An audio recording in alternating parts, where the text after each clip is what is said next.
break up the blitz. Flag is thrown.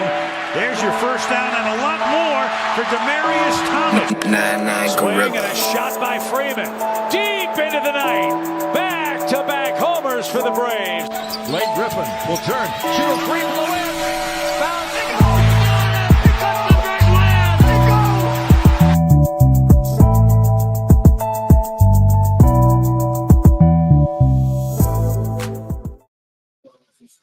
All right, good evening. It's Friday night. You know what that means. It's time for the number one sports podcast in the world. It's time for Sports4U. Live on YouTube. I'm John. Pulling up a chair right now is Mark. We're live on your TV screens, on your laptops, on your desktops, on YouTube and X. Make sure you hit that subscribe button for Sports4U and Townhouse Media Culture Clash. Scan that QR code right there. I was had to season some stuff for tomorrow. So. You cooking tomorrow? Some turkey chops. Ooh, these are big steaks. What kind of steak is this? T-bone. What you gonna eat with it? Steak. You not eat that? Not tonight, I'm not. You supposed to have something to eat. So hit that, scan that QR code right there for Sports4U Culture Clash. So we live on the Friday night. You want a knife or you just go eat it with you? I don't need a knife. It's tender, man. Oh, thank you. What's up, Bella? What up, Sam?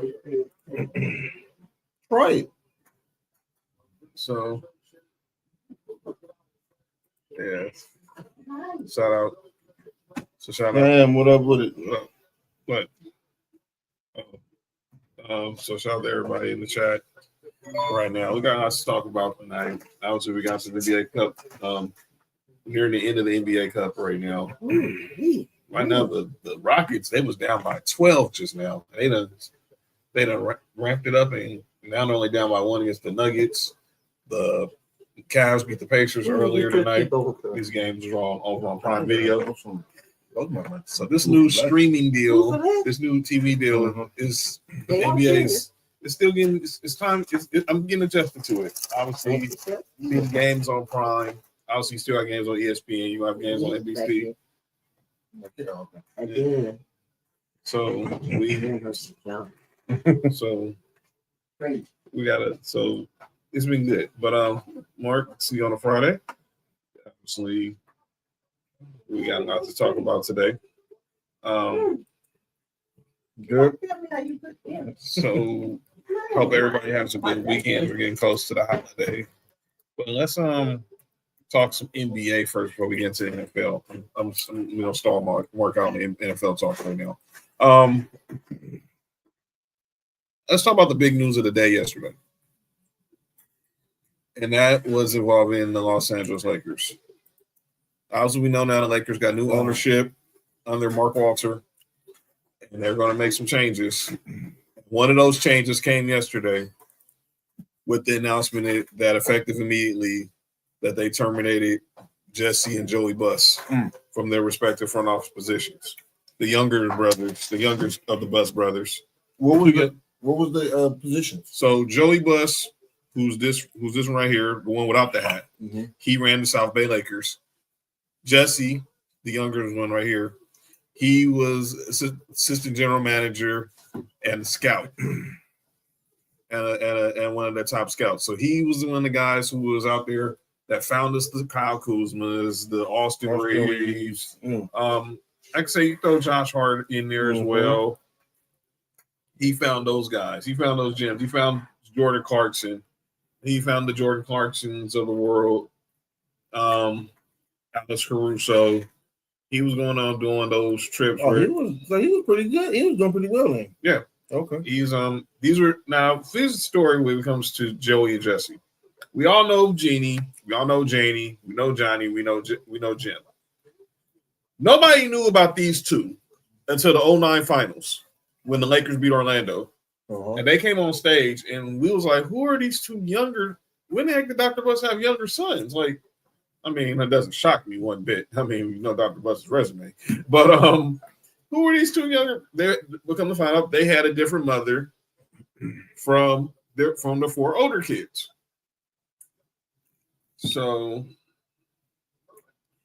obviously they sided with Jeannie when the whole situation happened with their two older brothers, and look where it got them. Now here's where the situation comes in. Why people wondering why did they lose their positions? Obviously, I told people this from the jump. Once Mark Walter is going to evaluate, he's not going to just go in there and make wholesale changes. And let me explain what this. One of the reasons that might have gotten the Bus brothers on the outside. Out of all the family, when they came to make the vote for selling, they were the only two that voted against the sale. Oh. And let me explain why. And it's kind of easy. They figured once Jeannie decided to step down, they got next. Right. Well, Jeannie didn't see it that way, and they were out. Clear as day. Mm-hmm. Let me the Bruss brothers did release a statement. I'm gonna read that to you guys. This is from Sham Sharani of ESPN. We are extremely honored to have been part of this organization for the last 20 seasons. Thank you, Laker Nation, for embracing our family every step of the way. We wish things could be different with the way our time ended with the team. At times like this, we wish we could ask our dad what he thinks about it all. I'm gonna focus on that last quote. From Joey and Josie Buss on bringing up their father, the late great Dr. Jerry Buss, to be the greatest owner in sports history. At times like this, we wish we could ask our dad what he would think about it all. Well, Dr. Buss was a gambler. He was a poker player. So he would definitely take a roll of the dice. What up, JoJo? He would take a roll of the dice. And this is a $10 billion investment. And the Lakers cashed out. They cashed out at the right time. Mark Walter's been around. And that's exactly, and I said this. This was going to be a process. This wasn't going to be no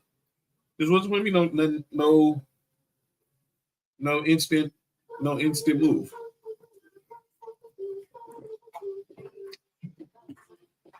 Now, I'm shout out to our boy Sam. He hit me up when he saw this news. And he asked me, and he basically saying was changes happening to the front office. Rob Pelinka gonna get fired. I waited all day to talk about this. I'll take this quote off the stage. I'm trying to quote off the screen from the Buss brothers talking about their dad.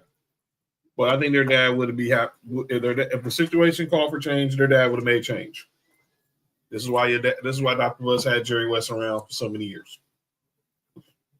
Yes, this is what Mark Walter and the Guggenheim Group did with the Dodgers. They didn't just come in there and fire people.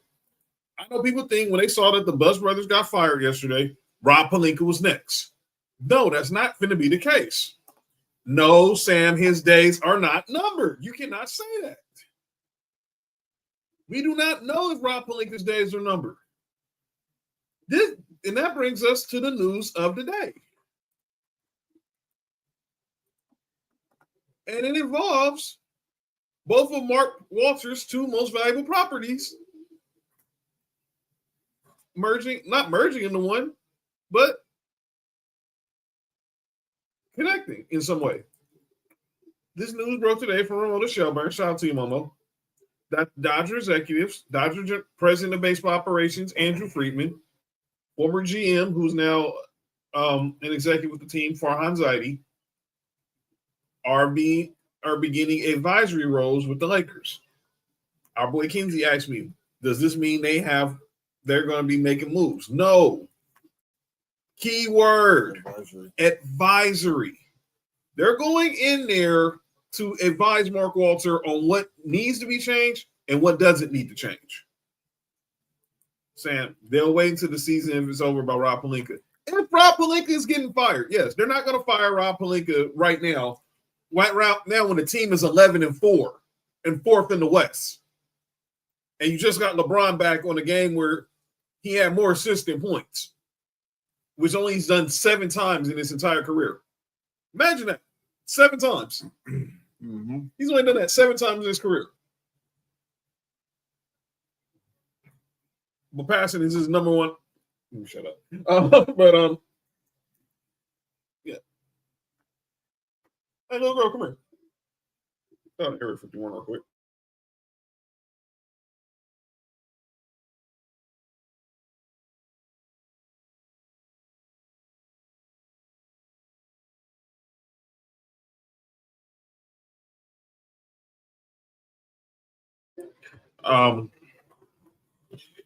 No, they're not going to make wholesale changes. Andrew Friedman, they're going to be advisors.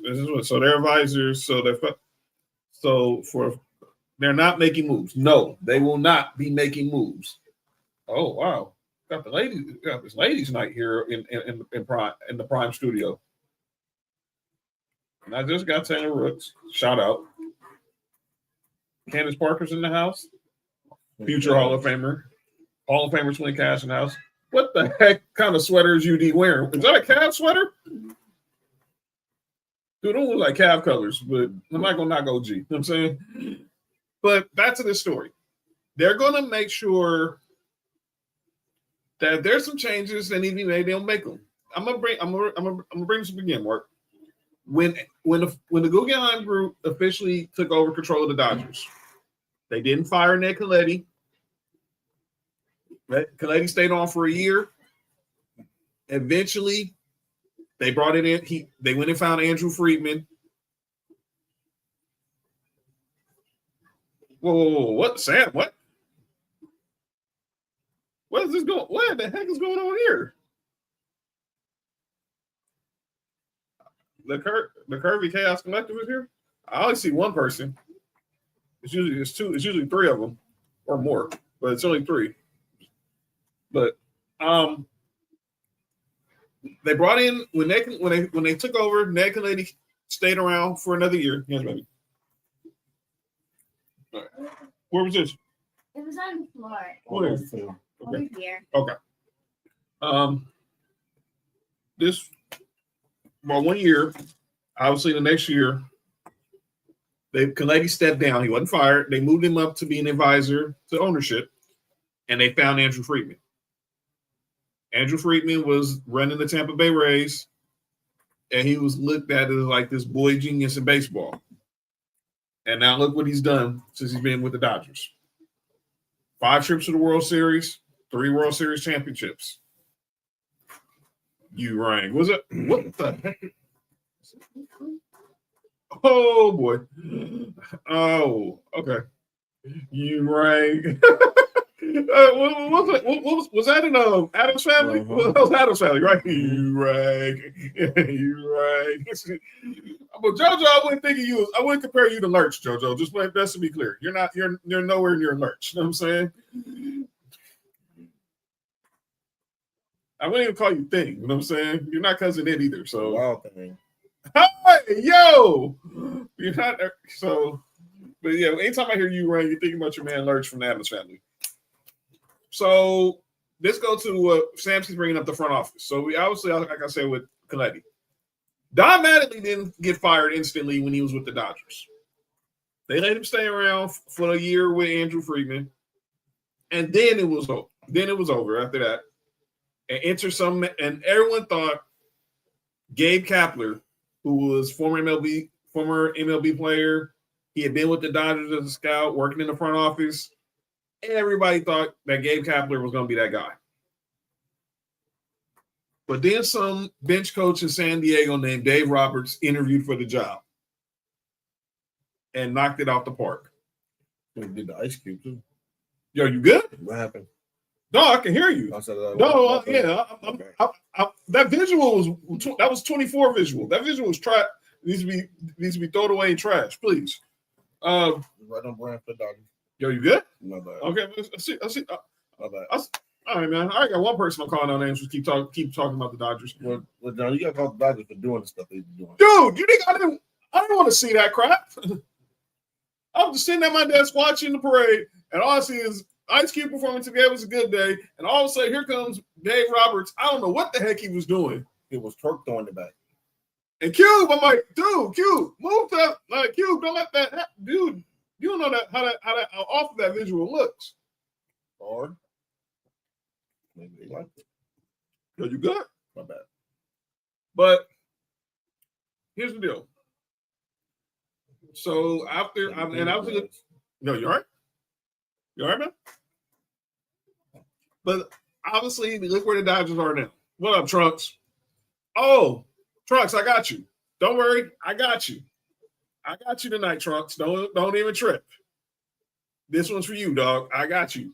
Oh, what happened? Oh, calling out names? Yeah, we're gonna talk about the truth. All right, let's get to this shit. I want to hear this. All right, but the Lakers are not going to make wholesale changes. JJ's good right now. Rob Pelinka's good right now. The team is good right now. I see what you're saying, Sam. They need help with college scouting, international scouting. That is why do they? I mean, currently they really don't, because if you look at what the Bucks brothers They've did, been hitting Paul's crazy Paul. hey, yo, Pre-Paul. They've been hitting on all of on a lot, especially like the later round picks. And the non-draft picks like Austin Reed, Caruso. Like they've been doing well. Like I don't understand what's the necessarily need. But Wow, really? I see what type of stuff the collective is going to be on. Yeah, they don't need that. I mean, and if Andrew Friedman sees there's something wrong with that, he will tell Mark Walter and they will fix the issue. But I think everything's going to be fine. Everything's going to be one day at a time. This whole year, this is going to be the year of transition. If they feel like they need to be changes made, they'll make them. But I don't think JJ's getting fired. He's in year 2 of like a 6-year deal. I don't know about Rob. We'll see. But tonight, but right now, the Lakers are running in a new direction, and the Bus brothers are out. Jeannie is still around. But eventually, she's going to be gone too. Yeah, I don't know why people not understanding. But I thought we said that when the sale first happened. That Jeannie gonna be around maybe for like a year or so. Yeah, then the other people will take over. Right. People forget how nice Paul Pierce was. The game, but no, yeah. Well, don't worry, Trunks. I got you. Don't worry, Trunks. We'll talk about it. I want to talk about something else with the NBA before we get to the NFL and the college football. Do we got a problem with injured players, injured stars? I was listening to Mason Ireland yesterday. I was talking about this, how it seems like the percentage of stars playing majority of their games is up to like 56%. Down is like it seems like it's going higher of stars missing their games. Like 50% of their star players are missing games. Right. Do we got a problem? I mean, obviously, this is an issue that seems to be playing with load management, and I'm gonna take it off of basketball. It's a sports-wise thing. For those who don't know, football and basketball, both the last couple years, the injury numbers have been really high across both leagues. My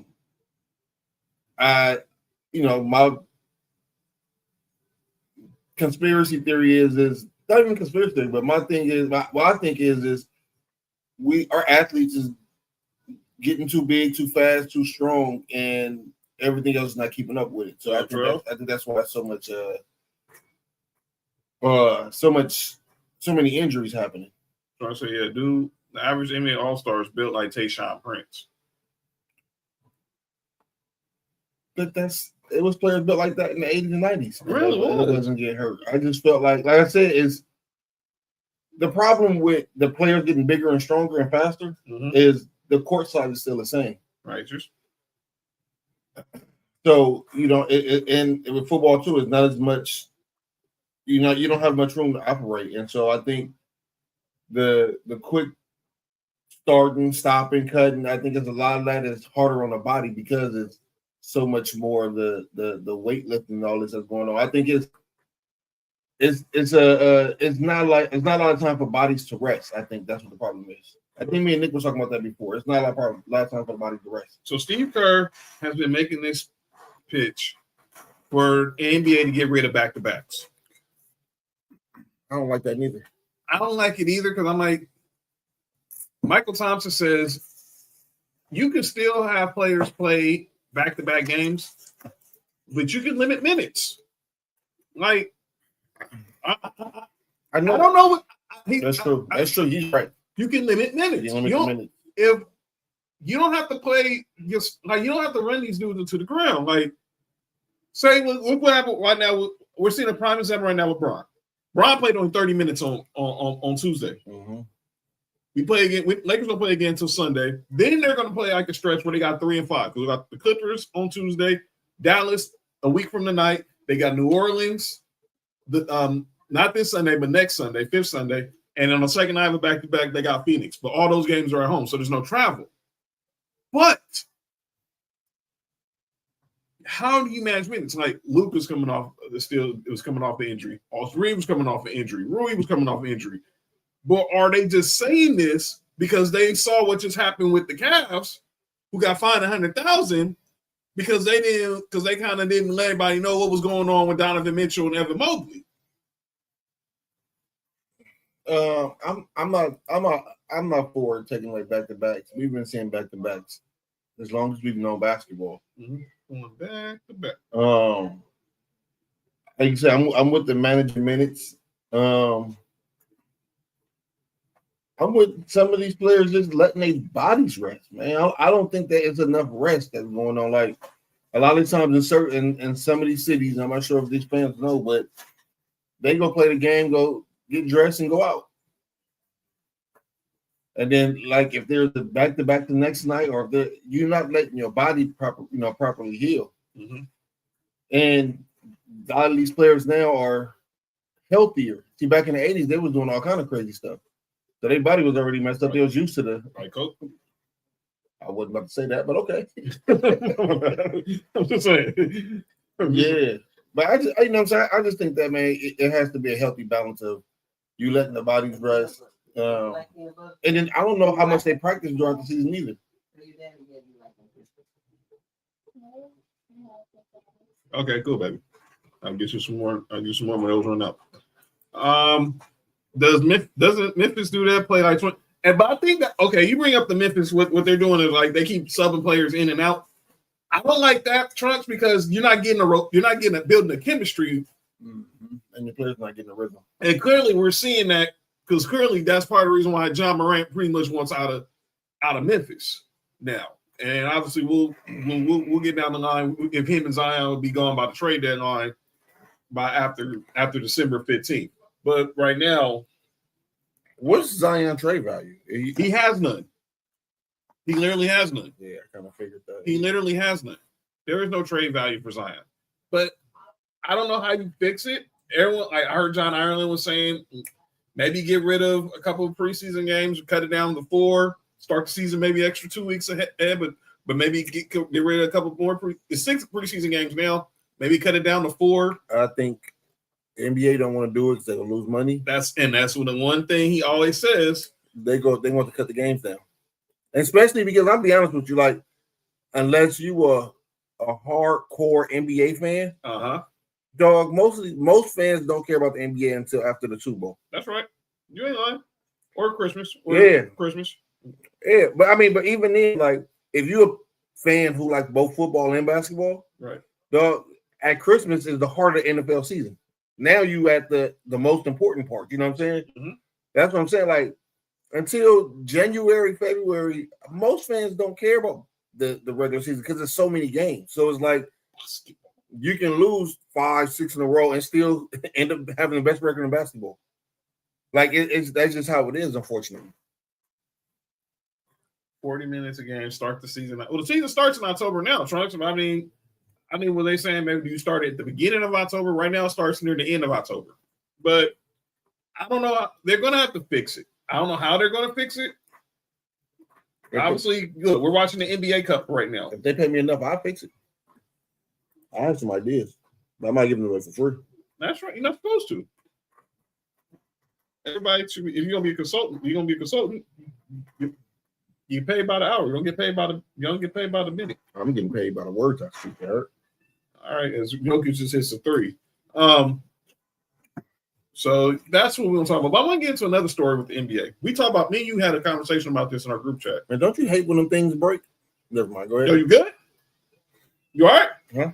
You all right, man? Yeah, like something you was looking forward to using, it just break. Like, Yeah, that's just sad. that's crazy. That's just sad. I feel when that happens. So much pain. Yeah. It causes a lot of pain too. It's like blue click. Oh. Have y'all been following this? This dude is insane, man. Have y'all been following the situation with Draymond Green and Kenyon Martin? So I want to play some audio I got. I'm gonna share it on the screen. So Kenyon Martin was on. Obviously, he's a regular on the Gills on Gills Arena, And I like Kenyon. and I like Kenyon Martin.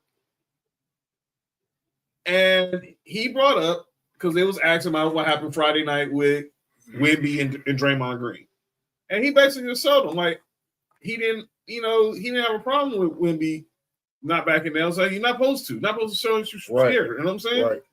And that came up with the conversation that Kenyon Martin feels that Draymond's a fake tough guy. He only goes at people he knows who's not going to challenge him. And everyone's favorite Karen, Michelle Beatles, co-signed on it on her show. And Lou Will and Chandler Parsons didn't respond. They said that's above their pay grade. Kenyon Martin was on a podcast. I don't know whose podcast, but I saw Marcellus on here. Marcellus Wiley was on here. So I'm going to play this. And he was talking about something like who are guys who you consider were those dudes you just didn't want to F with in the league. While we're here, I got a quick question for you. Because you always hear about players talk about those guys. So you hear like David West, or you hear about the Nays, you hear now it's like James Johnson. Like there's a couple of those names out there. From your opinion, who are those guys? Like that are really those guys? But your time and now. Them Davis boys from Indiana. Oh yeah. Dale and Antonio. Davis. Grown ass. Well, we go there. I can say Oak and Mason too. PJ Brown. PJ Brown? Yeah. Hell Yeah, He flipped Charlie. I didn't know he was like that though. Flip, yes, nuts. That will He's do one it. of the reasons Grab you Charlie and was flip like you. this and he like this. So See, don't mess size. Don't see. That's the thing, y'all different. Size. No, you. No, bro. don't act like size don't From matter. 9 to 99, blind, cripple, or I ain't crazy, see you can PJ get do it. that to no big dudes. I saw him do it to Charlie. Yeah. So that's Yeah, why but I'm not no, saying but he he's just not played a like certain that. I way. He just was a never certain knew. thing. PJ didn't play. he was He like didn't play nothing out there. Oak. Obviously. No brainer. There's certain guys that played hard. Zebo. Okay, you haven't said a name that But got a about that big life, name. I'm talking about that was like, Draymond on that list or nah? nah, that's a no. That's a different. That's I think what Draymond does is sometimes calculated.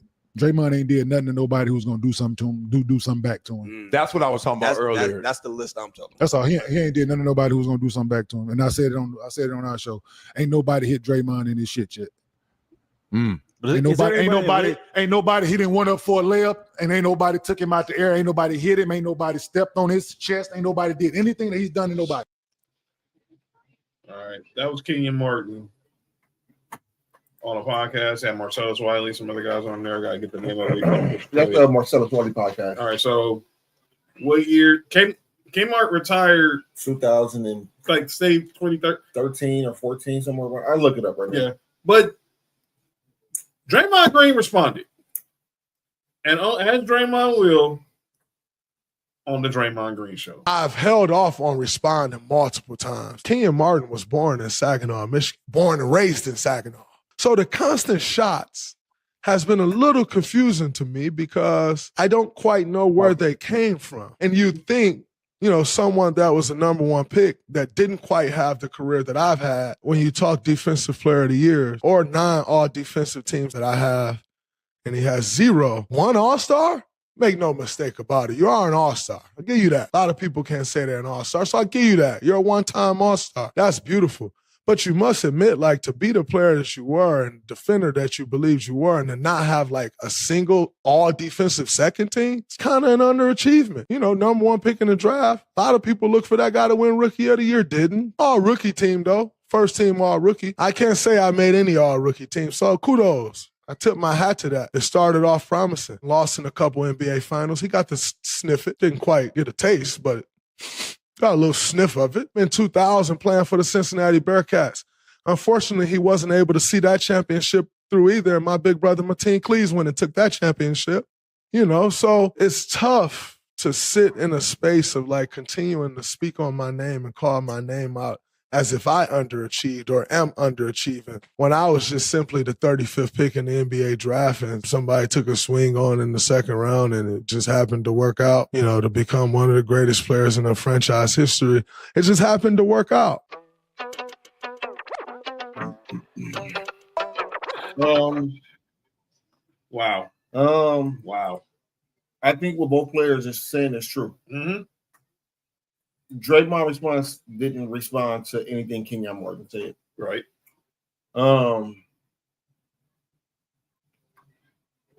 I do think that, you know, back in, you know, I hate to say it, back in our day,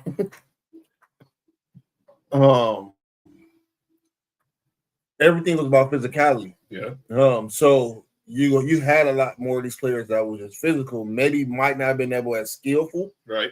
But that was their job in the league, was to be physical, was to be the enforcer, was to be the you're not getting no little guys getting layups in here. You know what I'm saying? Dog, I'm telling you right now, because we can continue this conversation.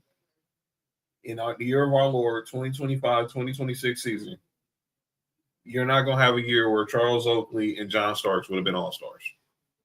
No. But they were all-stars in 94. Well, Jordan retired, too. But they were all-stars in 94. Is that the shake weight? Oh. Or, well, B.J. Armstrong was all-star to year that year, too. But that's another conversation. Go ahead, continue, Mark. But I think that the league is looked at differently now. Yeah, nobody's fighting. Nobody's really fighting right now. You know what I'm saying? Like, hold me back. Most of these NBA players, dog, especially in today's time, probably never even been in a fight. But what they are about is getting their money and keeping their money. That's right. So yeah, we can push, we can talk shit to each other, we can do all this. Even then, like and what Kenyon said is right. Draymond not doing that to know he wasn't doing that to he's not doing it to like no DeAndre Jordan or nobody like that. You know what I'm saying? Like he know who he can talk to and who he can play with like that. He know who not to. We got here's my thing with Draymond. Like I said, everything he said was right. Everything Kmart said was right. And I know Draymond probably didn't want to respond because obviously they're both from the same soil, Saginaw, aka Saginaw, Michigan. Although Kenyon grew up in Texas, because obviously Saginaw is crazy. That's what they call it. Is that what you just said? That's what they call it. Pause. Saginaw is out of pocket. I don't know. I mean, I don't know what kind of men we want to be called city that's sag nasty, but that's another conversation. So everyone brought up who was the better player. I think this is a question you asked, Mark. So obviously the internet never, and they put up the stats of the careers of Draymond Green and Kenyon Martin. Outside of the points, blocks per game, and career field goal percentage, Draymond Green has Kenyon beating every other stat and accolade. But when you think about the eye test, yes, Kenyon Martin was a former number 1 overall pick out of Cincinnati. Played for Bob Huggins. That was the squad, and obviously, he had injury. He broke his leg. What girl say? He said athletes can't take criticism without comparing titles. Well, Kenyon wasn't criticizing Draymond. He went up as a man. It's like he's not doing that. If you go, and I'm not playing the whole clip of Gil because it was like it's 7 minutes long. Y'all go listen down your own leisure. He basically, he didn't say anything about us. He respected his career, but he thinks sometimes they called him soft, man. He basically said he's being very calculated on who he went at. It's a lot of words salad. He called Draymond soft. Look, at the end of the day, he called Draymond soft. That's, you know what I'm saying? That's not criticism. Criticism is, damn, Draymond took a 3 and hit the side of the backboard. You shouldn't be doing that. But you calling the man soft, dog, that's different, man. That's the reason why Jalen Rose went on that show with Skip. And you know what I'm saying? He said, man, Skip was talking too crazy about some of these players. Why you call him Water Pistol Pete? Yeah. That line will never die to me. Truck said Draymond is more useful to the team, but Kmart was a better player. One-on-one, Kmart wins 99 out of 100. One-on-one don't mean you're a better player, though. It really not. And be honest, as quiet as kept, Kmart was just as limited offensively as Draymond was. Or might be even worse. Go look at Kenyon Martin in Denver. Go look at Kenyon Martin when we went playing with Jason Kidd. Exactly. We ain't got a point guard that's feeding him the rock. And he's not rim running. Or he's in Denver where basket running. Oh. Rim running. That's crazy. Well, all right, shut up. Basically, when you're in a situation when you're a teammate, when you don't have like a pass first point guard like Jason Kidd, as opposed to when you're in Denver, when he was with Chauncey, and everything was running through Melo, his offense was pretty limited. I would know. Who did the Lakers beat in the 2009 Western Conference Finals? And it was pretty much that squad was pretty much offensively sometimes 3-on-5 because Jonte Jones was on the court too. His best years was his 2 last years in New Jersey. His 3rd and 4th year, both of them he averaged 16.7. Yeah, see, Kenyon Martin, freak athlete, dude. But when I'm talking about a better player, Draymond was a better player. And as simple as that. And there's no slight on Kenyon Martin. Kenyon Martin will not be a Hall of Famer. Kenyon Martin will not be in the Hall of Fame. He will. Oh, those are in the Hall of Fame. Yeah, those are Hall of Fame. First ballot. Yeah. No, unanimous. You heard that, MLB? Unanimous. By the way, speaking of Hall of Fame, Tuesday, on our Tuesday show, which might be our only show of the week next week, we will have the semifinalists for the Pro Football Hall of Fame list on Tuesday. So get your opinions ready, everybody. Because there's gonna be some guys on this list who y'all agree with and don't agree with. So we'll talk about it. But I'm just, I don't like the beef and everything, but players are gonna say what they're gonna say. If the Nuggets had a coach, they might not have lost. No, they wouldn't, because they was playing Kobe. I don't give a damn what George Carl was. I see what you did there, Trump. No, they wouldn't have had a coach. It didn't matter what their coach was, because they weren't stopping that. They weren't stopping that Kobe. All right, I don't give a damn. And trust me, wait till we get to calling out names. We'll have more talk about the Mamba RIP in a minute. But let's go ahead and get to some college football. Obviously, we got 2 more weeks left in the college football season, but there's some news circulating around the college football around the coaching carousel. And one, Lane Kiffin is the center of that carousel, Mark. So we all know Florida, Auburn, LSU, Penn State, UCLA. Joe Brady, please go there now. Are all vacancies. But we all know that the SEC schools are going to be the 3 schools that have the highest, that will be high priority. And then you throw in there Penn State. UCLA is farther down the flagpole. Sorry, ladies and gentlemen. Here we go. So Lane Kiffin, it's being reported that that Ole Miss. So Lane Kiffin's son is a very talented high school football prospect, and now they've been making trips to the Gainesville and Baton Rouge over the weekend.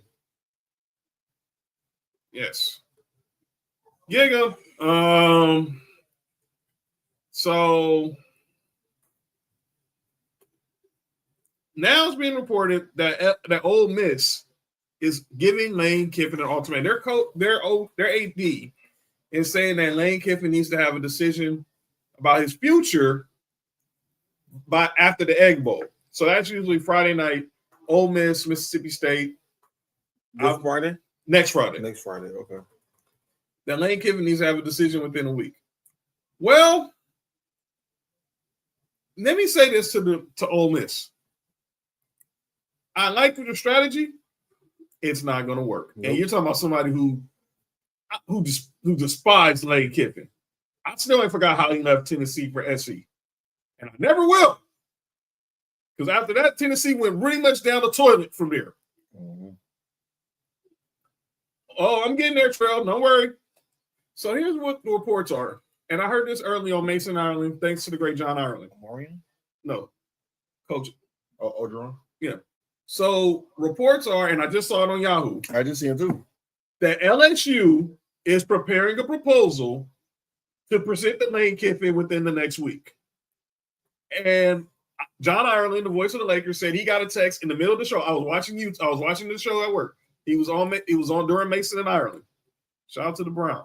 That Ireland got a text from someone he trusts. And he says, Lane Kiffin to LSU in 2 weeks. And he's bringing Coach O with him to be the defensive line coach. People forget, when Lane Kiffin was at USC, Coach O, Ed Orgeron, the former coach at LSU who won them a national championship with Joe Burrow, with Justin Jefferson, with Jamar Chase, with Clyde Edwards-Helaire, with Thad Moss, Randy Moss's son, was the defensive line coach. Where Lane's going? Huh? Where Lane's going? No, you good? Oh, you're good? You good? So he said. He said, "Oh, might be our assistant in lanes." No, not those lanes, man. You all right, man? You all right? Man, I don't know if Lane's going to the Baton Rouge, but I wouldn't put it past them. But they wouldn't be wearing that color. I can tell you that much. Exactly, Terrell.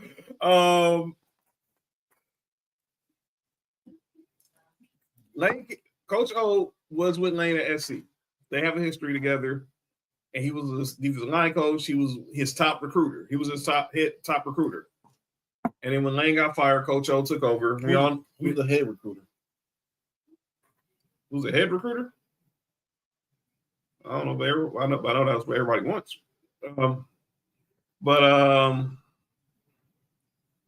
Coach O coming back to LSU to work with Lane Kiffin, I think is good.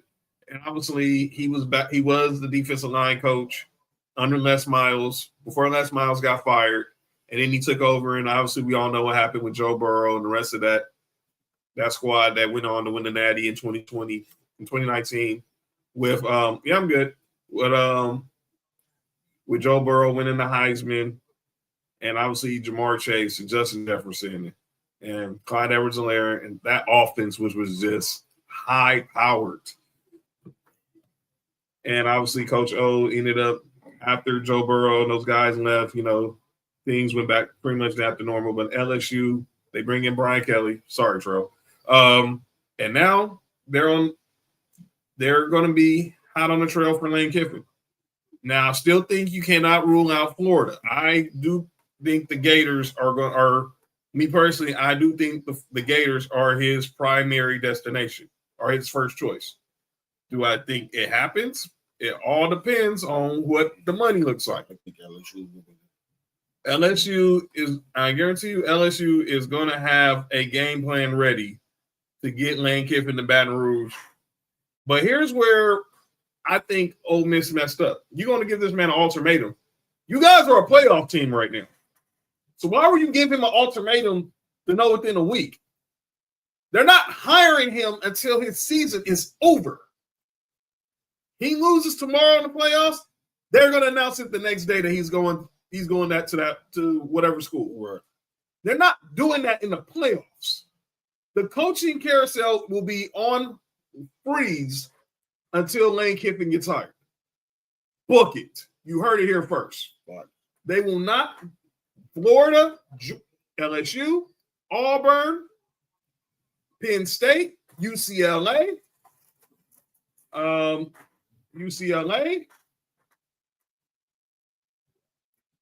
Obviously, Virginia Tech just hired James Franklin. All these schools who have these vacancies,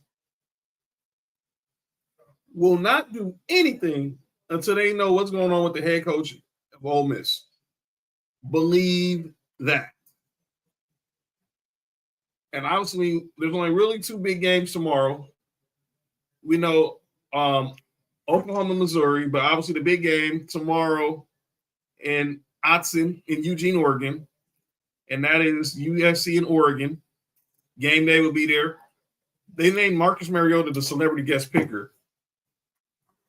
My man Brian. Celebrity guest nigger. Yo, you good? Yo, you all right? Yeah, No, I did not say that. I did not say that. But my guy Brian Cohen, who's this associate producer at Mason Island, he was a little upset that he's a Chargers fan. Like, why didn't they call Justin Herbert? He's on a bye week too. Justin Herbert just threw 87 yards. Yeah, I'll get you started on that. My freaking fantasy team. See what happens when you trust the Chargers? That's my fantasy. It should be everyone's, but I'm selfish. It should be yours. That should be everybody's. No, keep going. NFL. Yeah. So yeah, we'll keep an eye on that. But Lane Kiffin will not be hired immediately after the regular season is over. Not after conference championship Saturday. Not after they announce who's going to be in the college football playoff. He will be hired when Ole Miss season is over. Over. Mm-hmm. Case dismissed. All right, let's go ahead and get to the NFL. Oh, Mark, man. My guy. Yes. I named today's show. It's tough that this show is called H-Town Billing. And you clearly see the Bills. Oh, I see why he did Big Buffalo and with Batman. I see it. Because they're the fake superhero. Oh, that's crazy. And the Texans were the Joker. But last night. And Joker's better. Oh, no, Nicholson's best Joker. Sorry, RP Heath Ledger, but Nicholson's the best Joker. I know. Look, man. I'm old school. Uncle Jack. I'm not gonna be mad if anybody say Heath Ledger. I'm not gonna be mad if anybody say Heath Ledger. I understand nostalgia, but I love Uncle Jack, but I'm not gonna be mad if anybody say Heath Ledger. Heath Ledger went crazy. I'm not gonna say anybody mad if Heath Ledger RIP. But I think, I'm favorite of Jack, but I know a lot of people will say Heath Ledger. I'm about to go on lane. Or I'm not really say about Jared Leto. Heath Ledger was a better Joker than anybody with Batman. How about that?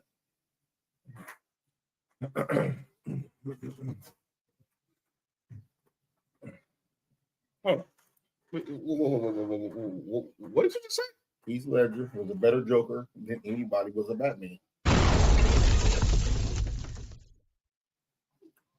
Listen, man. Heath Ledger smoked that joint, man.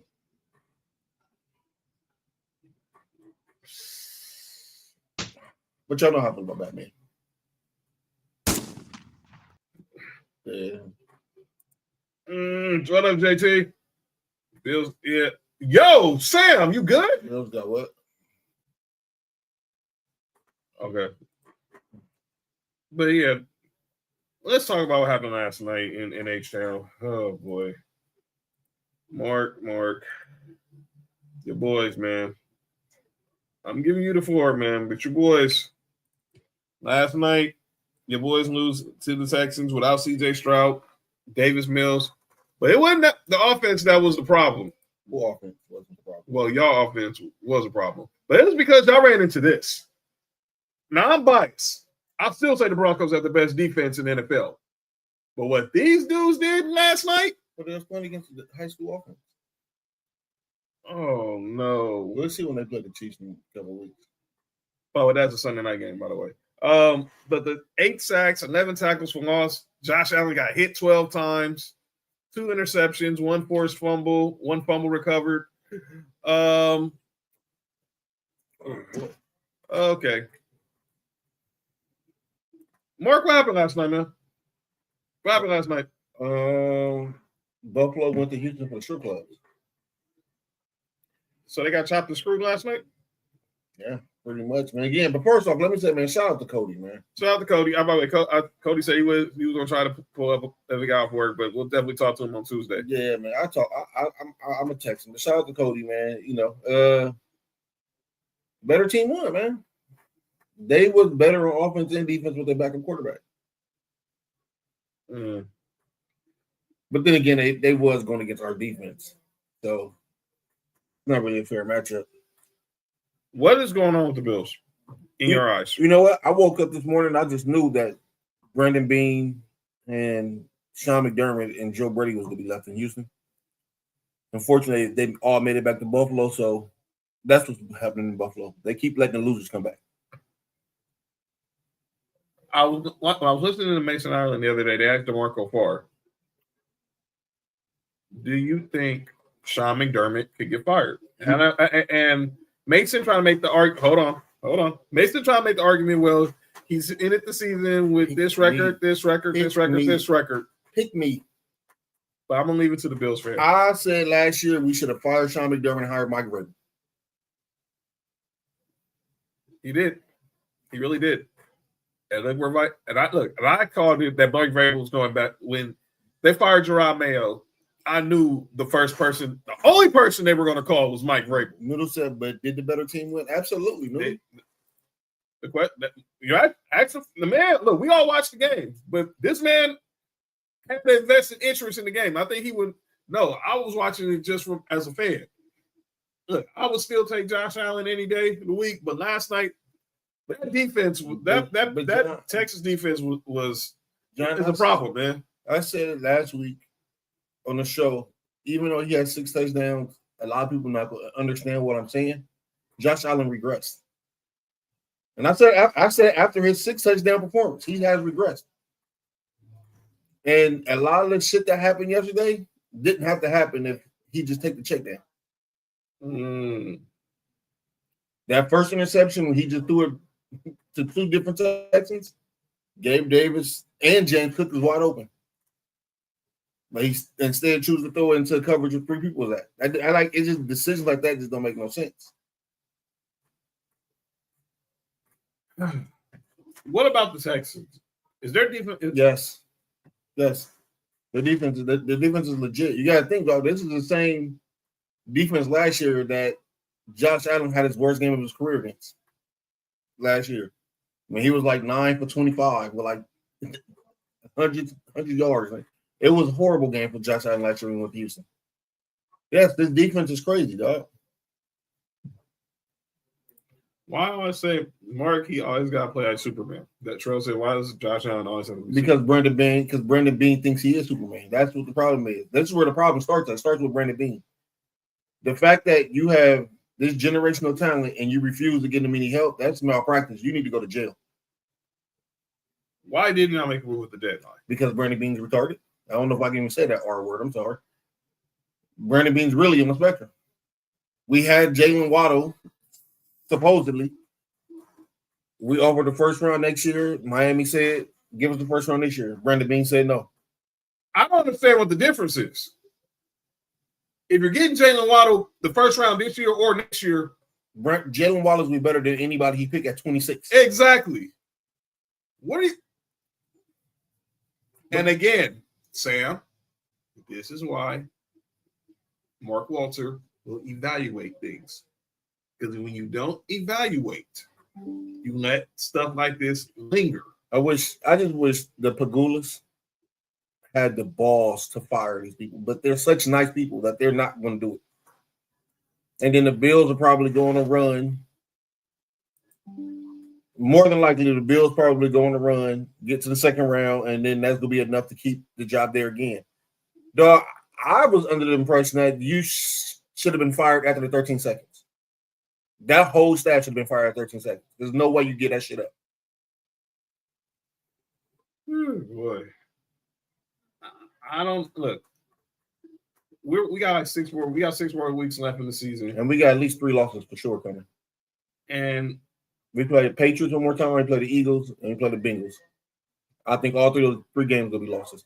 So you think the Bengals is a loss? Yes. They gonna have Jamar Chase back. Yes. Yeah. This will be a loss. They also got the quarterback back. Yes, I know. It's gonna be a loss. Eagles, that's gonna be a loss, and I think we can lose to the Patriots. That's at least 3 more losses. Oh, boy. Let's look ahead. Obviously, we got a very interesting week in the National Football League on Sunday afternoon. Starting with the Sunday with the 1:00 slate, we have the Chiefs taking on Daniel Jones and those Colts. And then obviously that's really the highlight of the 1:00 Eastern window. The game now seems like everyone seems to be paying attention to this game now for some odd reason. But everybody has all eyes now on Cowboys versus the Eagles. Obviously, we all know it's a divisional game, but everyone still has their eyes on this game based off what the Cowboys did to the Raiders. Why, I don't know, but I think I want to share with you. And now everybody's now focused on every little thing A.J. Brown says. Let's talk about that before we get to Caldwell Davis. So A.J. Brown was doing his media yesterday, and he answers, and obviously there's a lot of talk about there's been some frustration amongst Eagles players with Jalen Hurts. Go figure.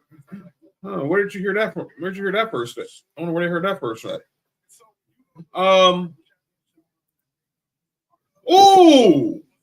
just thought about something. Let me go to this list. Go back. I got a list for us. So AJ Brown is saying that. So AJ Brown is saying that they asked him about the frustrations of the with the Eagles. Now he basically said that Draymond crazy. I fuck with Draymond. So he's basically saying people ask him, is he the same player from last year? Go ahead. And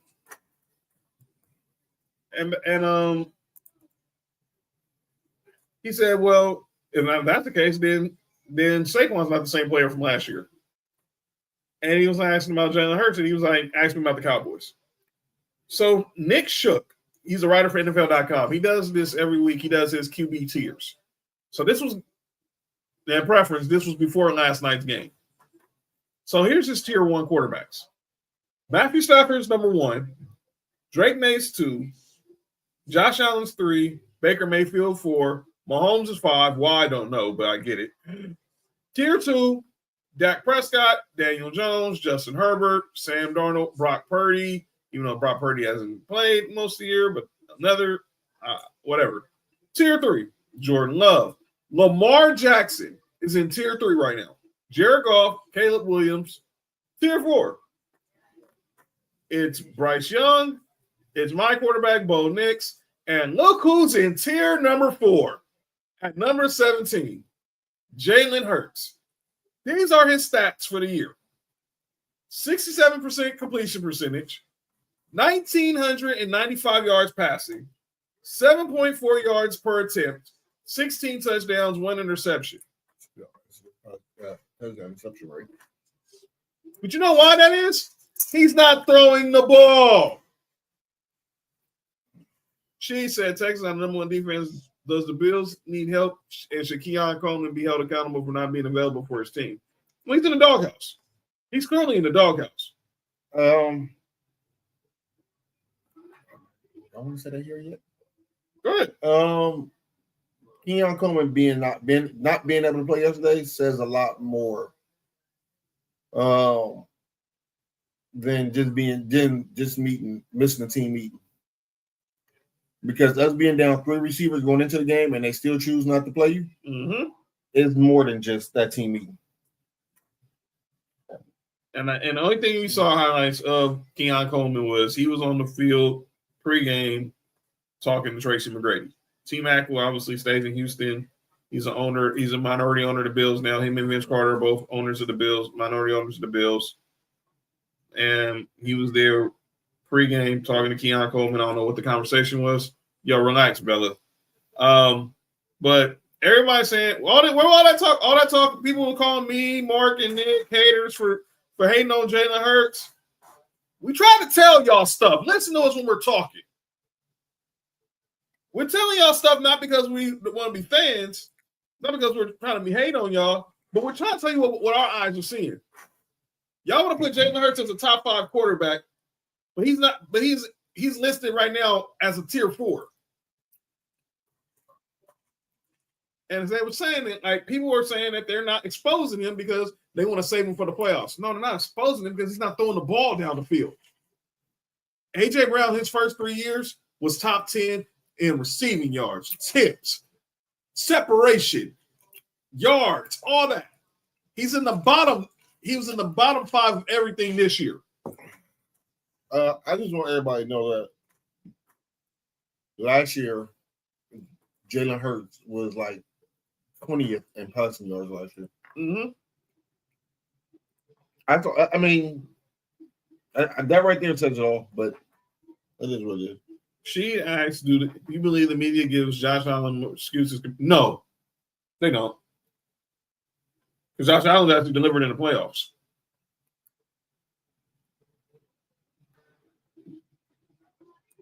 Finally got alone.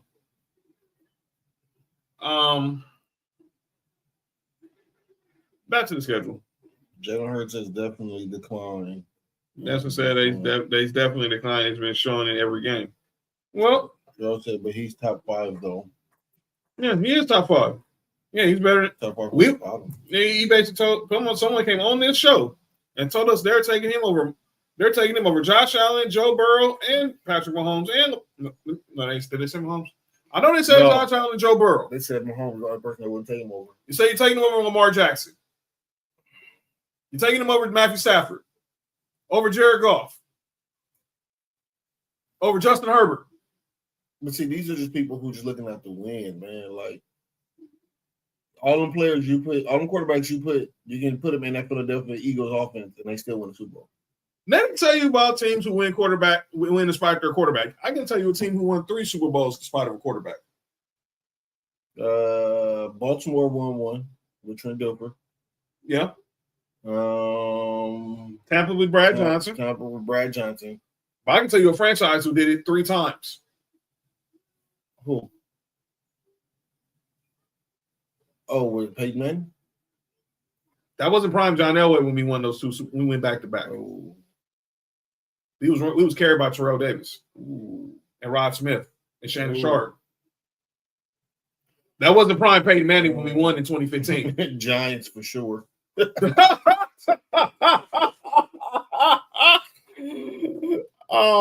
So it's more the Eagles. It's the Eagles team, dog. When you got the best offense line, you got the best running back in the league.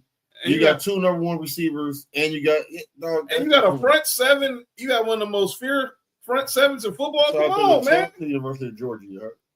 We watched the game Sunday. Y'all watched with us. A shout out to all those who watched Sunday Night Lights and contributed. And showed they probably didn't like. They showed their Sunday Night Lights and contributed to great content. We watched. I'm watching. We watched March Georgia Bulldogs, Jalen Carter and Jordan Davis knocked down 5 passes from Jared Goff. 3 from Jalen Carter, 2 from Jordan Davis. Perfect 4. Yes. Fabulous 4. Mm-hmm. Trail said Baker will win with Philly.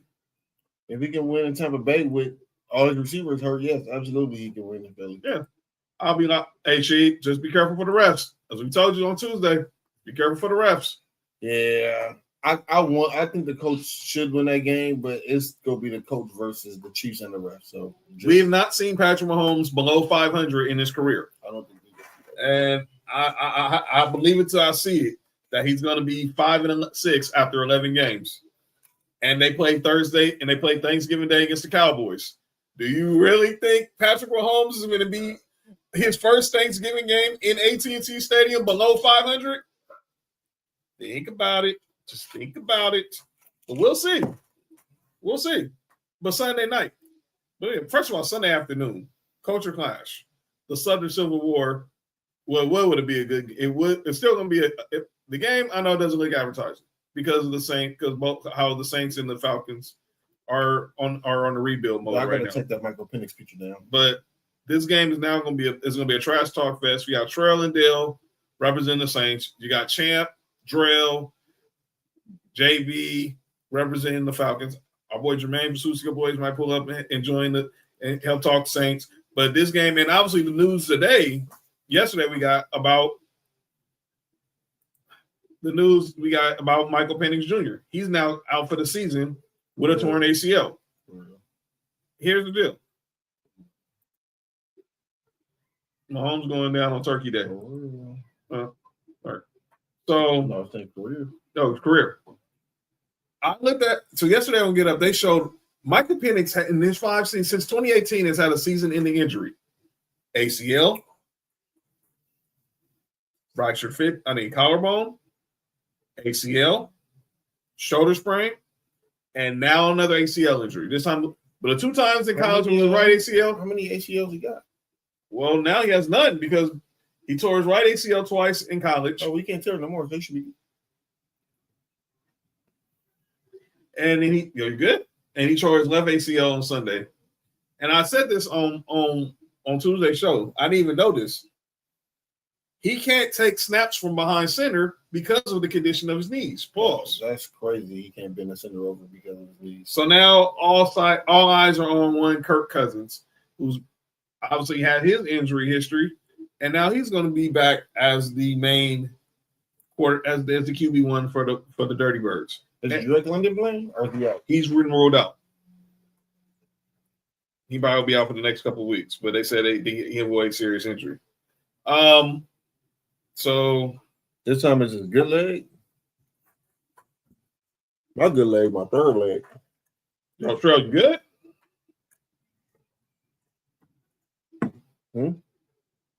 What y'all said? Call no names. Oh yeah, let's get there. But yeah, but Sunday night also, before we get to call out names, Sunday night lights, me and Mark, or it's probably just gonna be me. Mark might be on assignment that day. Shout out to Nymph as his brothers Buccaneers take on Matthew Stafford and the Rams Sunday night football. By the way, the 500 Sunday night football game of the career of Chris Collinsworth. So congratulations. I know he gets a lot of crap because people think he glazes a lot of the quarterbacks, but shout out to Chris Collinsworth. He's one of the best in the business. I mean, glazes Mahomes. Yeah, that part. But let's get to the segment that everyone talks about. Yo, Noodle, you good? What? Yo, using your third leg on the football field is crazy. All right. I mean, Yo, you good? All right, ladies and gentlemen, it's time for used it before. It is time for the segment that is often imitated, it's never duplicated. Some people say stuff in the sports world, and this is the place where we got to call them out. Ladies and gentlemen, it is time for calling out names. And I will open this up because I have a few people I need to call out. Pause.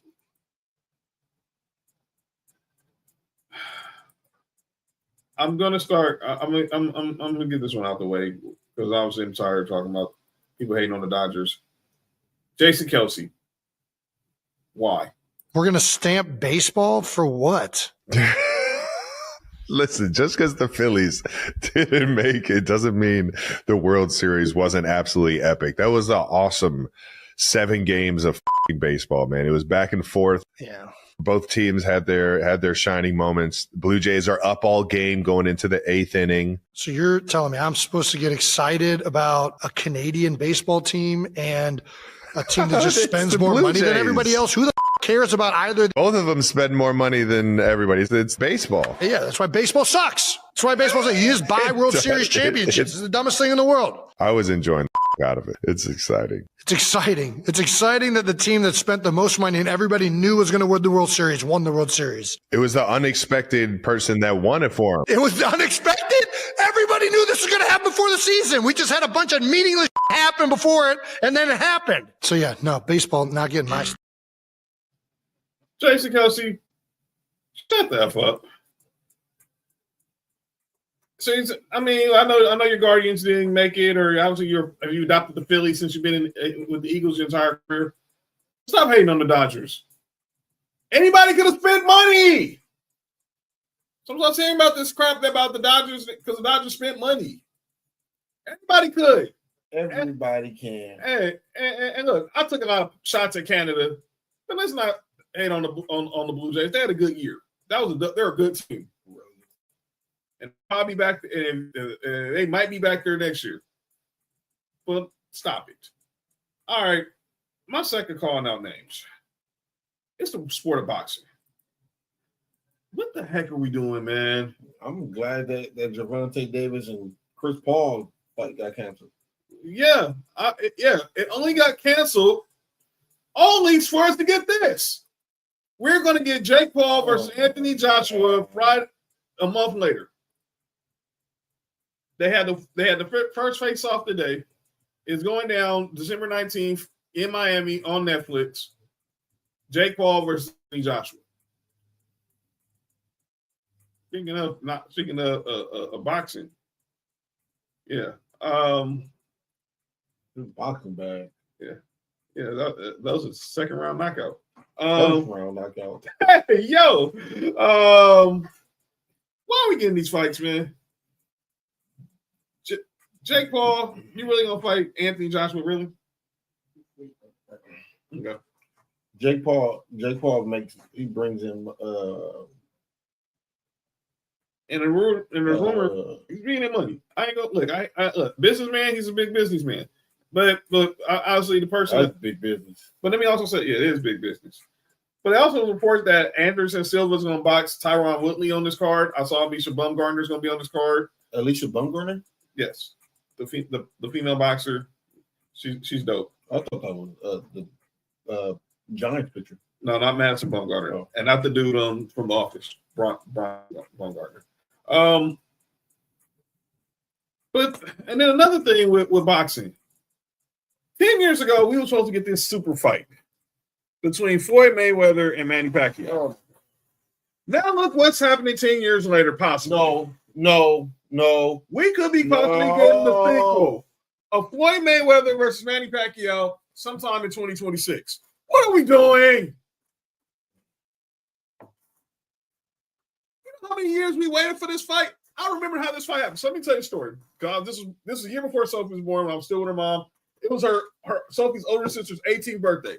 Me, her mom, her older sister, my mom, my Aunt Phyllis, we were in the living room watching this fight. The fight started at 6 on pay-per-view. Pay-per-view crashed. DirecTV crashed that day because everybody was logging into this fight at the same time. I did not get on. My TV was a black screen for 30 minutes. Now, they gave my mama credit for it, but still, we wait. And then when we get to the fight, Manny hurts his shoulder. Because he went on steroids now. And I told y'all Floyd was going to win. Everyone was like, why Floyd didn't knock him out? Because that's not what Floyd does. If y'all ain't watched a Floyd Mayweather fight, I don't know what to tell you. Ever since Floyd changed his name to Money, it was the Money Team Floyd. Yes. He stopped knocking niggas out. When he was Pretty Boy, it might have been different. Wait, what? So the reports are that crash wasn't an accident. Wait, what? Oh, what? All right. Where we watched the fight at, it was. Yeah, it was. I know, Joe. Where we watched the fight, it wasn't no crash. You seen the whole thing. Look, I saw the whole fight, but as far, I don't fuck with Dick more so. But oh yeah, look, I saw the fight, but the undercards they was blacked out for a good 45 minutes. But I saw Mayweather Pacquiao, and now I saw they might do that fight next year, which also will be the same year that we're supposed to get Floyd Mayweather versus Mike Tyson. Floyd Mayweather will fight Kangaroo in a minute. Well, hey, he's fighting in Japan, so he might as well go fight in Australia. All right. So let's get to my real call-out names. This for you, Trunks. Waiting for this one all day. So, ladies, gentlemen, I'm telling you right now, get your earphones, get your earplugs, you're going to need it. Paul Pierce. The next face of the league is going to be Luka Doncic. Possibly. So what were you saying before you said that? You were saying, Mike, when the face of the league? Well, the face of the league, I think the next face of the league is in college and right all now. of these guys, like, yeah, it was Mike retired, and then it was Kobe, Like Shaq, Kobe Tim, was never KG. just like the face of the league. You know what I'm saying? Yeah. Like it was Jordan. Yeah. Then, like, cause think about it, Kobe was young. Yeah, for sure. He was young when Mike retired. You He could was probably, only I in guess you could say it was Shaq. and then you could probably say like Shaq or something like that, 'Cause or Shaq, like even to this Iverson day, for a year or two. Yes. Like, I think you know because what even I'm to this saying? day, Shaq is still one of the most famous globally people. Yeah, because he's the done so NBA's much ever produced, on and off right? the court. Yeah. He's done music. He's done Yeah. movies. He's got a big So personality. Shaq was a big fucking star, bro. Like Yeah. he was a very famous basketball player That- to a level that like Yeah. none of these younger Which- guys can compare to.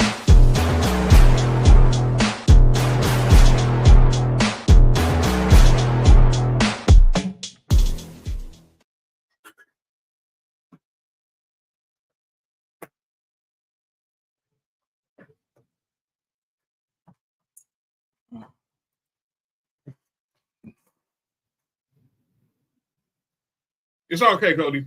We know you was at work. I just, I just thought you were gonna maybe want to come in for 5 seconds and talk about the Texans. Oh, sometimes people come in 5 seconds. Yeah, it happens. That's happened to me before. Sometimes you get too excited. Sometimes you get too excited. That's happened to me before. Yeah, it happens to the best of us sometimes. Let me be clear. Trunks, why didn't anyone stop him mid-sentence? Our boy Robert Wilkins. Paul Pierce been handling Jalen Brown's hair pops. Noodle, what the, was Kobe was never the fa- What are we talking about, Paul?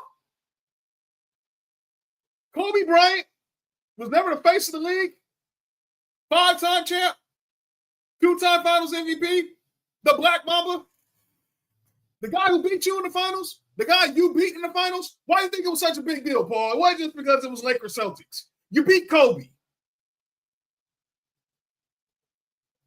What you mean Kobe wasn't the face of the league? Oh, cut the crap, bro. Kobe wasn't the face of the league. You know what, Paul Pierce? And shout out to Boy Tig. I had to do some homework because I got so I'm so just talking about this crap. You look at these stats. Kobe pretty much in their best years, Kobe was better than Paul Pierce and everything. PER. I don't think the question was Kobe better than Paul. We know. I know that, but I'm going there. I'm going there because our boy Nick Freese, I love you, Nick. I'll see you on Tuesday. The blasphemy, because we were having a separate conversation about this whole Kmart Draymond thing, and you brought up the point that if Draymond had the Warriors, the 73-9 Warriors beat the Cavs in Game 7, clearly Draymond was going to be the MVP of the finals. 35 points, 15 rebounds in a Game 7 against LeBron, Kyrie, and Kevin Love. And we brought up how Andre Iguodala finals MVP. Should have been Steph. But he said he got it because they said because he was knocking down LeBron. Quite funny when LeBron was averaging like 35, 10, and 10 in the series. It should have been the finals MVP, but you're not going to give it to the dude on the losing team. Unless you're white. RP Jerry West. How Kawhi got finals MVP because he said he knocked down LeBron. He only scored 17 points, but LeBron was averaging 34. Yeah, I didn't understand that. But then our great boy Nick Freese wants to bring up the fact, well, no one's going to mention that Paul Pierce knocked up Kobe. Let me be clear. The Celtics did beat the Lakers in game in 6. And Paul Pierce locked up Kobe Bryant in Game 4 of the second half. We were up 25 points. Paul Pierce went to Doc Rivers and said, I want to guard Kobe, and I'm going to give Paul Pierce his props. That was the best defensive assignment I saw on Kobe Bean Bryant my entire life. He was in his jersey for 24 minutes. He did not give Kobe breathing room in that second half. But let me be perfectly clear to our brother Nick Freese and anybody in here who wants to say that Paul Pierce locked up Kobe Bryant. Kobe averaged 26, 5, and 4 in those 08 finals. In the finals they won at 7, he averaged practically 30. So Paul Pierce never locked down Kobe Bryant. He had a good half, which basically was the reason why they won the finals. Because they went up 3-1, and the Lakers weren't coming back from that. Much as I kept hoping alive they would win Game 6 of Boston, but all of a sudden, Sam Cassell and PJ Walker turned into the modern Magic and Kareem. But Paul Pierce never knocked Kobe Bryant for a series, knocked him for a half. And it was the most important half in finals in the Celtics finals history post Bird. But get the F out of here with this crap that Paul Pierce is better than that Paul Pierce, that Kobe was never the face of the league, Paul. Shut up. And that's the truth.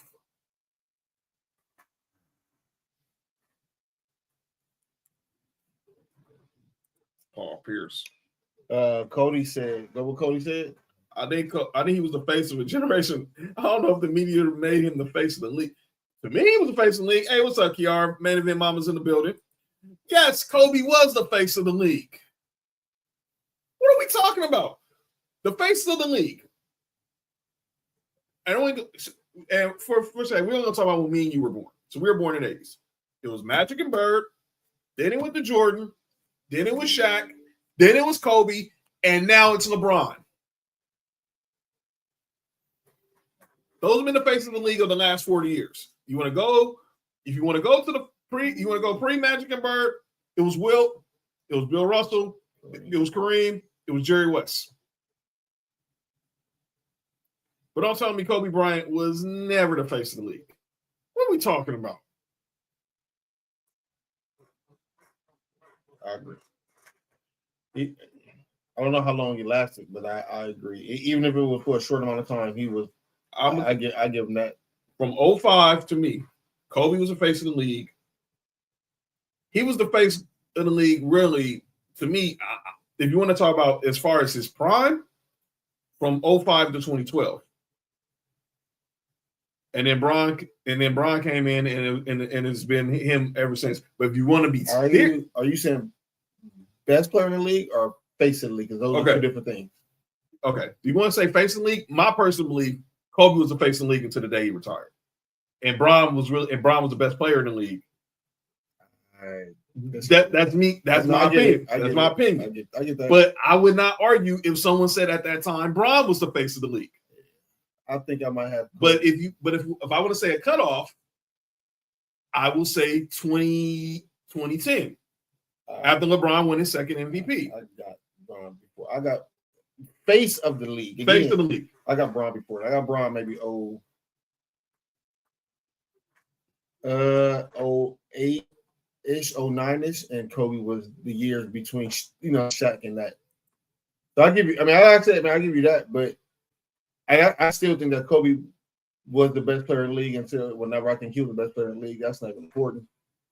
But Kobe was still the best player in the league, but I think that the face of the league, I think they knew it was. I think it was given. It was Bron. For me, I think it was Bron from like 08 until now. I won't argue there. Frank says 05 to 2011. It definitely was post Shaq. It was post Shaq. It was definitely post Shaq. Shaq had it from 2000 to 04. And then when the Kobe Shaq split happened, we really know the face of the league. Mm-hmm. T-Mac was not the face of the league. T-Mac, you can argue T-Mac might be the best player in the league at that time, though. The face of the league, T-Mac wasn't the face. He was definitely in that conversation of being, because I was either you were a T-Mac guy, you were a Kobe guy. It was pretty much that. But as far as face of the league, that in T-Mac's peak, Shaq was still there, and then it went with the Kobe. But for Paul Pierce to say Kobe was never the face of the league is flat out dumb, and it's a lie. Stop, cut the crap. I think that's Celtic hate. Yeah, it is, but I think. I mean, Cornbread Maxwell still gets mad, still talks trash to us from every game, but but that's just me. What's the criteria to be the face according to Shrub? Okay, I think we might all have different answers, but I'll go with mine. It's not just what you do on the court; that plays a big part in it. But how? This is the hurt coach. What you about to say about the hurt coach? I know what you're saying, but about the hurt coach. How recognizable you are off the court? If the common fan will realize, obviously, the casual fan recognizes you, wears your gear.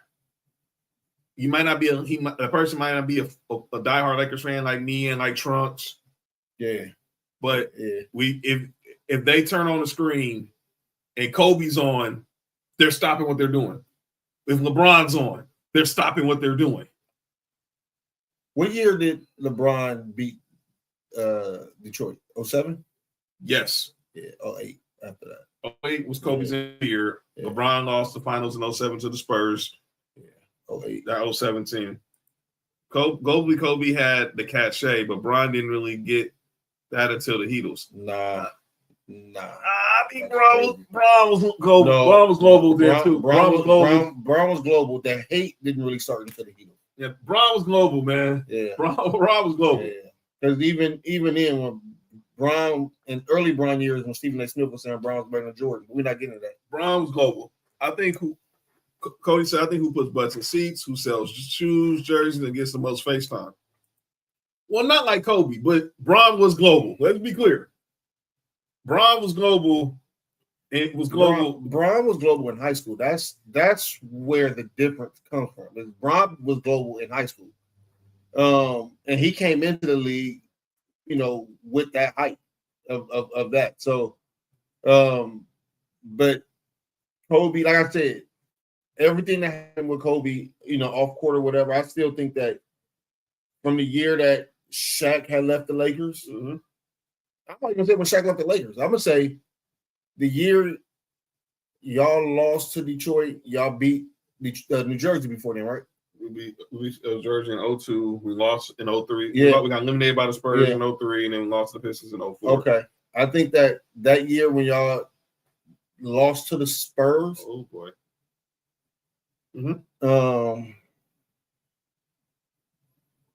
That's the face of podcasting. Yeah. I think the year when y'all lost to the Spurs, I think that's when Kobe ascension of being face of the league started. So I'm not going to say after Shaq left. I'm going to say even when Shaq was still on the team, I think that's when Kobe was started to be a face of the league. Well, you ain't gonna arguments here, and I let Shaq. I think, and those who said that Shaq wasn't the best player on the Lakers during those years, go get drug tested, please. And I think that I'm just to the fact that we have to separate the two, best and face. You don't have to be one of the other, but you can be both. You can, Cody. And a lot of times, at one point in the league, you are both. Mm-hmm. But like I said, for me, when LeBron might have been face of the league 08, 09, I said that's for me. It started after he beat Detroit. God, that was great. Because after that, that's when everything started. That's when a lot of people started to take notice of what was happening there. All right, you got anybody calling no names before we get up out of here? Yeah, go ahead. Terry Pegula. Oh boy. I have to wake up 2 more weeks. Matter of fact, you about to be like Stephen A. Smith on here. Oh boy. For those who don't know, Terry Pegula is the owner of the Buffalo Bills, and they're great. The Pegulas are great people. Yes, they've been great. But great owners. They own the Buffalo Sabres, the NHL team. They bought the Bills. Their daughter Jessica, one of the best tennis players in the world. But yeah, Steph has I got of course Cody. Steph has never been the face of the league, sir. Yeah, I got to rep my boy Cody. Got on the ball with a green shirt today. There were years where Brown was the best player. Nah, Steph was not the face. And when Steph wasn't the face. Yeah, unfortunately. By the way, Steph showed up today in some Oregon dunks. They're playing the Blazers tonight. He showed up in some Oregon threes, I should say. Yeah. He's really letting Under Armour know. You really effed up by letting me be a free agent. But okay, what up, Dalton? T-Mac was never the face of the league. Never. Now, Cody, T-Mac was never the face of the league. Arguably the best player, but he was never the face. Yeah, the Pegulas, man. Until all 3 of them is gone. Yeah. Can't believe he was out there talking to Keon last night. Yeah, he was out there. Yeah, T-Mac was out there. For those who know, I said earlier. Well, a lot of people don't know is anytime Josh Allen was running up on the sideline, Keon was the one that was catching the ball for him. So Keon is still, attached to the team. I still think the players still have faith in him.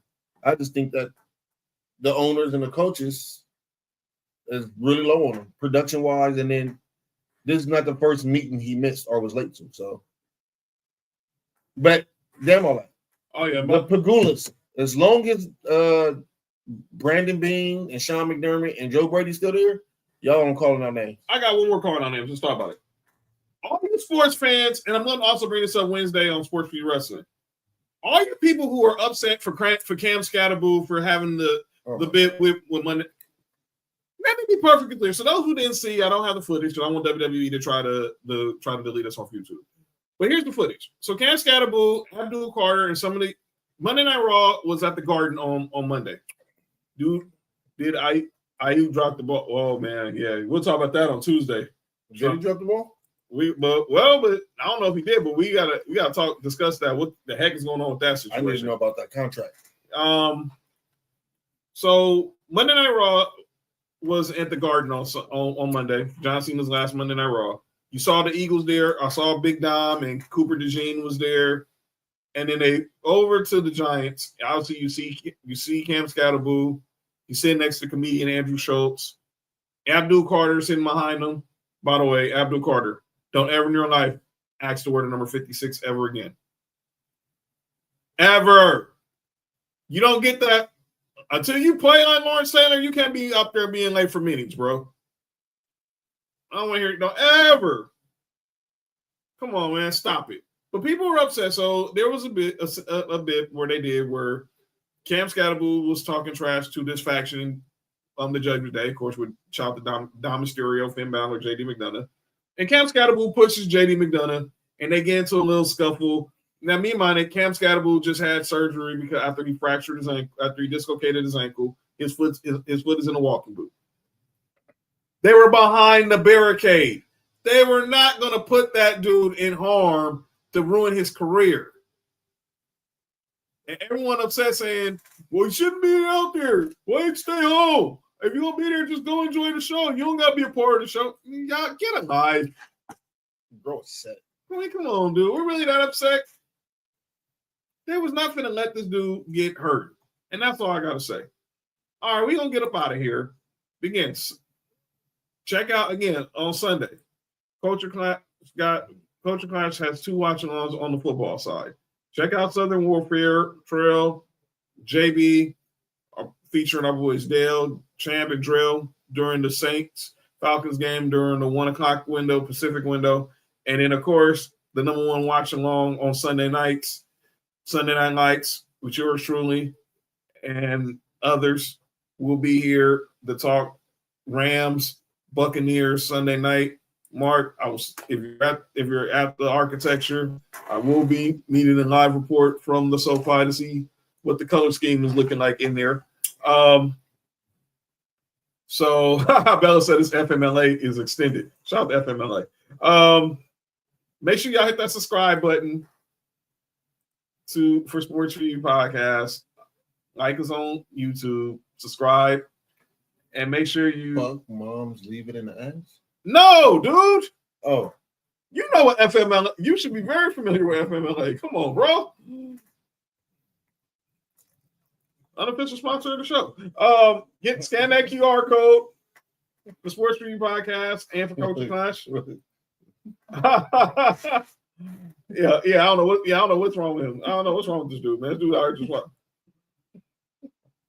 I don't know what's wrong with this dude. Say Charles real quick. Yeah, go ahead. Yeah, I don't know what's up with John. John tripping. I'm just trying to end the show. All right, so Sunday, check us out then, and then we'll be back 5-4 Tribal War Zone. Catch me, Mark, Nick, Cody. It's the Friendsgiving edition of Sports4U on Tuesday. As we get ready for talk some football and talk some food on Tuesday, and we'll let you know about what we're going to show next Friday because the little princess is in there. It's turning 9, but so we probably won't be a show there. But stay tuned. We'll let you know what we got going on next week on Tuesday.